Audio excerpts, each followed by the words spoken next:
కొత్త కొయ్యవా చెరువులో డబ్బు తెస్తావు మహానుభావుడు ఏడుకొండవాడి ఏడాది వేరు మంగాది వాడు స్త్రీకి బట్టాయిందండి. అవునండి. ఈ జోడి కా జోడి వస్తున్నాయి. ఆదివారం నాడు అష్టం వచ్చింది, బుధవారం నాడు పండం వచ్చింది, లక్షవారం నాడు మెత్తన రోజు, శుక్రవారం నాడు రోజు పగలో 10 నిమిషాలకి పోట్లకాలు నిశ్చయించారు. పోట్లకాలు నిశ్చయించారు. అవును. బ్రాహ్మణకి ఇచ్చే సంభావన బ్రాహ్మణులకు ఇచ్చి పేరు సాగనంపారండి. గోవింద ఎప్పుడైతే బ్రాహ్మణకి ఇచ్చి బ్రాహ్మణ సంకలం పేరు మీ మామయ్య మదాడుకుని గోవిందరాజు లేఖ రాస్తున్నాడు. ఎలాగా? రాజా రాజా శ్రీ మహారాజా శ్రీ దిగో తిరుపతి పట్నాలు వేరే చక్రవర్తి. అవునవును. మీ పెద్దలుడు గోవిందరాజు రాయన ఏమనగా అక్కడ వచ్చిన ముహూర్తం, ఇక్కడ వచ్చాయి, ఇక్కడ వచ్చిన ముహూర్తం, అక్కడ వచ్చాయి. పెళ్లి పళ్ళు మొదలెట్టుకో మామయ్య లేఖ రాస్తా. అవును. లేక తేరేస్తాడు గాని లేక పట్టుకెళ్ళానకండి. అవునండి. సాకళ్ళు లేరండి మరి మంగళలో లేరు. అవునా? లేకని మీరు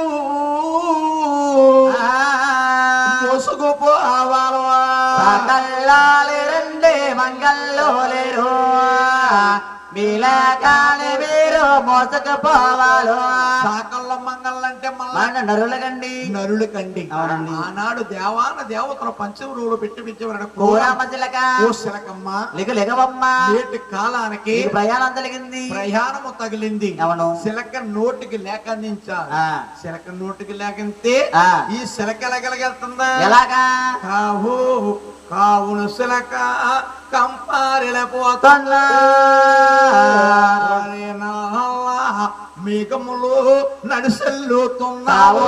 కావున శిలక కంపారెల్లుతుందా నల్ల మేఘముల నడిచెల్లుతుందా.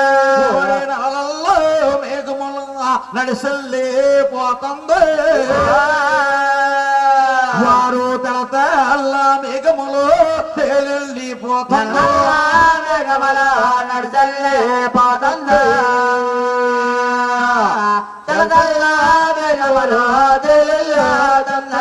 నాగలోకం, ఇంద్రలోకం, మహానుభావుడు దేవలోకాలన్నీ చూసి మహాతల్లి ఆలమూరు పట్నం చేరుకున్నారు.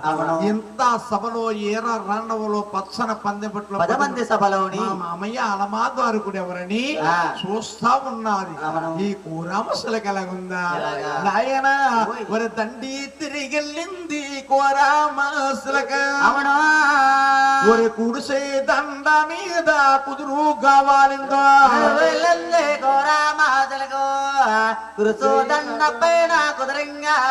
ఒరే దండి తిరిగెళ్ళింది కోరామశలక.